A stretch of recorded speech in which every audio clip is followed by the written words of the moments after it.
साल 2025 शेयर बाजार के लिए एक ऐसा साल था जिसने आप कह सकते हैं सारे के सारे नियम ही तोड़ दिए। जहां सब एक स्थिरता की उम्मीद कर रहे थे, वहां बाजार ने एक ऐसी कहानी लिख दी जिसके बारे में किसी ने सोचा सबसे बड़ा विरोधाभास क्या था। देखिए, उम्मीद तो यही थी कि जो स्थिर अर्थव्यवस्थाएं हैं वही सबसे अच्छा रिटर्न देंगी, हमेशा की तरह। लेकिन 2025 की हकीकत ठीक इसके उलट।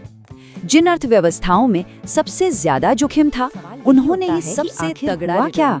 ऐसा कैसे हो गया? आइए इस विश्लेषण में हम इसी अप्रत्याशित बाजार के उलटफेर के पीछे छिपे हुए कारणों को एक एक करके समझते हैं और इस गुत्थी को सुलझाते हैं। नजर डालते हैं उन बाजारों पर जो 2025 के असली और कहना चाहिए आश्चर्यजनक विजेता बनकर यकीन मानिए, एक ऐसा नाम है जिसके बारे में किसी ने सोचा भी नहीं था, पाकिस्तान। जी हाँ, तमाम आर्थिक चुनौतियों के बावजूद पाकिस्तानी शेयर बाजार दुनिया का नंबर 1 परफॉर्मिंग मार्केट बन गया, जिसने 43% का चौंकाने वाला। दूसरे नंबर पर था हांगकांग।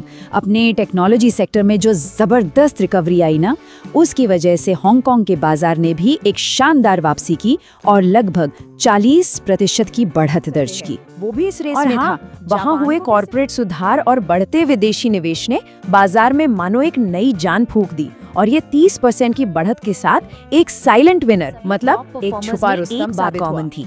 इन सब के पीछे एक टर्न अराउंड कहानी थी, एक वापसी की कहानी। जैसे पाकिस्तान को IMF से मिले सपोर्ट ने निवेशकों का भरोसा लौटाया, वहीं हांगकांग के सस्ते वैल्यूएशन ने उसे बहुत आकर्षक बना दिया। और अर्जेंटीना में वहां आर्थिक सुधारों की उम्मीद ने ही बाजार को हवा दे दी।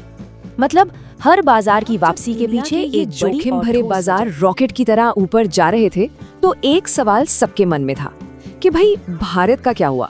एक मजबूत अर्थव्यवस्था होने के बावजूद भारतीय बाजार की कहानी उसने थोड़ी भी बढ़त अलग दिखाई, ही। करीब 9.5% की।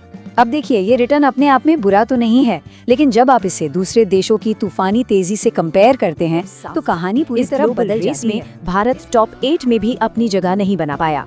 हाँ, निवेशकों ने पैसा कमाया, पर बाकियों के मुकाबले हम धीमी क्यों पड़ गई? इसके पीछे 3 बड़ी वजहें थीं। चलिए एक एक करके इन तीनों को समझते हैं। अंदरूनी और बाहरी दोनों तरह के दबाव थे।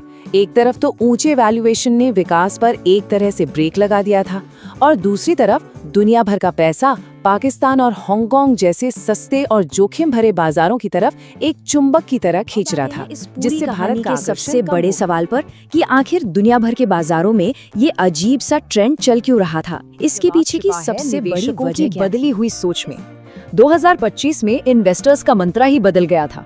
उन्होंने सुरक्षित लेकिन धीमा वाला रास्ता छोड़कर जोखिम भरा लेकिन तेज रफ्तार वाली स्ट्रैटेजी अपना ली। उन्हें जल्दी और बड़ा रिटर्न चाहिए था, भले ही उसके लिए ज्यादा जोखिम ही क्यों ना लेना पड़े। रणनीति का नतीजा ये चार्ट सब कुछ साफ साफ दिखा रहा है। कहाँ पाकिस्तान और हांगकांग के 40% से ज्यादा के रिटर्न्स और कहाँ भारत का 9.5%। जमीन आसमान का सिर्फ कुछ ही देशों तक सीमित था। नहीं, ये एक ग्लोबल ट्रेंड था, एक वैश्विक लहर थी। अमेरिका से लेकर जर्मनी और यूके तक कई विकसित बाजारों ने भी बहुत मजबूत रिटर्न दिए, जो ये दिखाता है कि निवेशक हर जगह जोखिम उठाने को उतार चढ़ाव और अजीबोगरीब साल से हमें आखिर सबक क्या मिलता है, क्या सीख लेकर जानी चाहिए? ये है कि जरूरी नहीं कि जो अर्थव्यवस्था सबसे स्थिर हो वो शॉर्ट टर्म में सबसे ज्यादा रिटर्न भी दे। बाजार हमेशा अर्थव्यवस्था के फंडामेंटल्स पर नहीं चलता। कभी कभी निवेशकों का सेंटिमेंट, उनकी भावनाएं ज्यादा हावी हो जाती हैं और वे स्थिरता की जगह तेजी से पैसा बनाने की संभावना पर दाव लगा देते हैं। बहुत बड़े और अहम सवाल के साथ छोड़ जाती है। क्या निवेश की दुनिया में सुरक्षित या सेफ की परिभाषा अब बदल रही है? और आने वाले वक्त में रिस्क और सेफ्टी, इसके बीच का सही संतुलन। मैं कोई सेबी पंजीकृत रिसर्च एनालिस्ट नहीं हूँ। मेरी तरफ से मैं बेस्ट जानकारी प्रोवाइड करने का पूरा प्रयास करता हूँ, और शेयर मार्केट में कोई भी ट्रेडिंग या निवेश का सिस्टम 100% परफेक्ट नहीं होता है। इस वीडियो में दिखाई गई जानकारी से आपको शेयर बाजार में 100% लाभ ही होगा, इसकी कोई गारंटी नहीं है। आपको इससे नुकसान भी उठाना पड़ सकता है। इस वीडियो में दिखाई गई जानकारी को सिर्फ एजुकेशनल पर्पज के लिए समझा जाए तथा इसमें बताई गई जानकारी का उपयोग स्वविवेक से करें। मैं इस वीडियो का निर्माता किसी भी नुकसान के लिए उत्तरदायी नहीं हूँ। Thank you.